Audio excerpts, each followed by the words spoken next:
sastrawan muslim dalam menumbuh kembangkan keilmuan. Yang pertama, tokoh ahli ilmu hadis yang dimulai pada masa Khalifah Abdul Malik bin Marwan.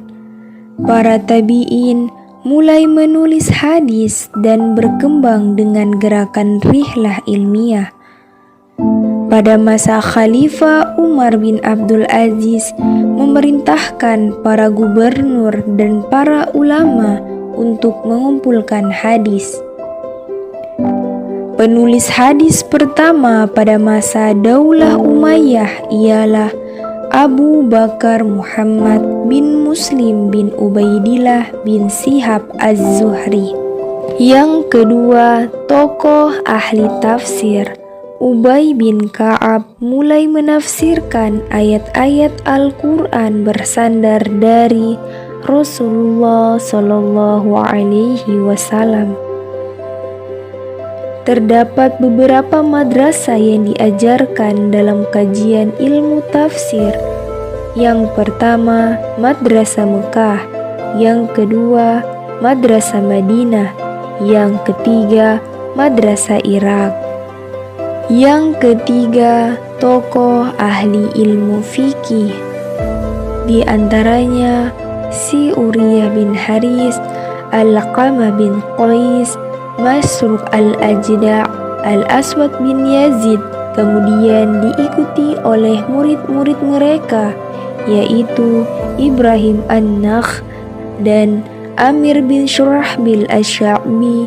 Sesudah itu digantikan oleh Hammad bin Abu Sulaiman, guru dari Abu Hanifah. Yang keempat, tokoh ahli tasawuf, di antaranya Sa'id bin Musayyab, Hasan al-Basri, dan Sufyan as-Tsawri. Yang kelima, tokoh ahli bahasa dan sastra. Seorang ahli bahasa yang bernama Sibawaihi mengarang sebuah buku yang berisi pokok-pokok kaidah bahasa Arab yang berjudul Al-Kitab. Sastrawan-sastrawan muslim muncul pada masa itu ialah Nu'man bin Bashir al-Ansari, Qais bin Mulawwah, termasyhur dengan sebutan Laila Majnun, Al-Akhtal, Abul Aswad al-Duwali, Al-Farasdaq, dan Jarir. Yang keenam, tokoh ahli sejarah dan geografi. Pada masa Bani Umayyah, Khalifah Muawiyah bin Abu Sufyan memerintah Ubaid bin Syariah al-Jurhumi untuk menulis buku sejarah masa lalu dan masa Bani Umayyah.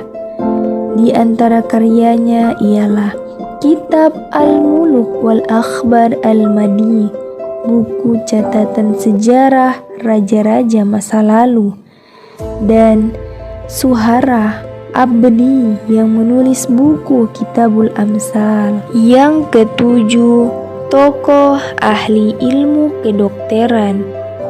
Pada masa Khalifah Walid bin Abdul Malik didirikan sekolah tinggi kedokteran pada tahun 88 Hijriah atau 706 Masehi. Dalam rangka mengembangkan ilmu kedokteran, Khalifah meminta bantuan para dokter dari Persia. Pada lembaga inilah Haris bin Khildan dan Nazar meraih ilmu kedokteran. Selain itu, gerakan terjemah buku-buku kedokteran mendukung perkembangan ilmu kedokteran di masa Bani Umayyah. Khalid bin Zaid bin Muawiyah adalah orang yang pertama menerjemahkan buku tentang astronomi, kedokteran, dan kimia. Proses pembelajaran. Adik-adik mau perhatiannya?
Tapi mengapa ibu mengambil semua lampu di sini dan memegang sebuah buku? Jadi kita mempelajari menemukan jiwa kreatif dan inovatif. Seperti inilah gambarannya. Kan ilmu sejarah geografi ini bercerita mengenai perjalanan hidup kita dan riwayat. Mengapa ada lampu di sini? Karena tentunya kita tidak akan mengerti apa-apa jika kita tidak mempelajari sejarah. Jadi ilmu sejarah geografi ini saling berkaitan erat dan ada lampunya di sini. Tentunya kalau kita tidak mengenal Nabi Muhammad SAW, apakah kita bisa seperti sekarang ini? Tentunya tidak. Makanya itu ada lampu terang di sini supaya menyinari hidup kita. Dan terus tentunya ilmu sejarah dan geografi, siapa yang tahu pada masa siapa? Muawiyah bin Abu Sufyan. Lihat sedikit di videonya. Oke, jangan apa-apa nanti kalau contoh ada yang lupa boleh lihat lagi videonya. Terus tentunya pada masa Muawiyah bin Abu Sufyan. Tetapi ada yang disuruh oleh Muawiyah bin Abu Sufyan pada saat itu, yakni siapa? Kasih Tuhan, siapa? Siapa? Ais. Saya, Bu. Iya. Siapa tadi? Baik, Bu. Siapa sih dulu? Ada teman dengar nggak?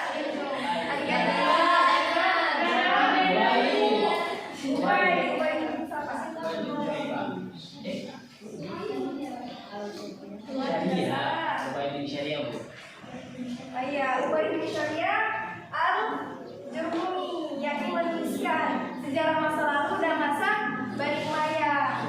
Nah, terus ada ilmu kedokteran.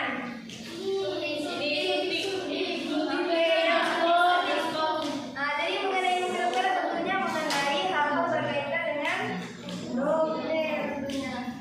Ilmu kedokteran pada masa siapa? Siapa? Ada yang tahu? Ya, siapa yang kasih Tuhan? Dewi.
yakni ada ilmu hadis.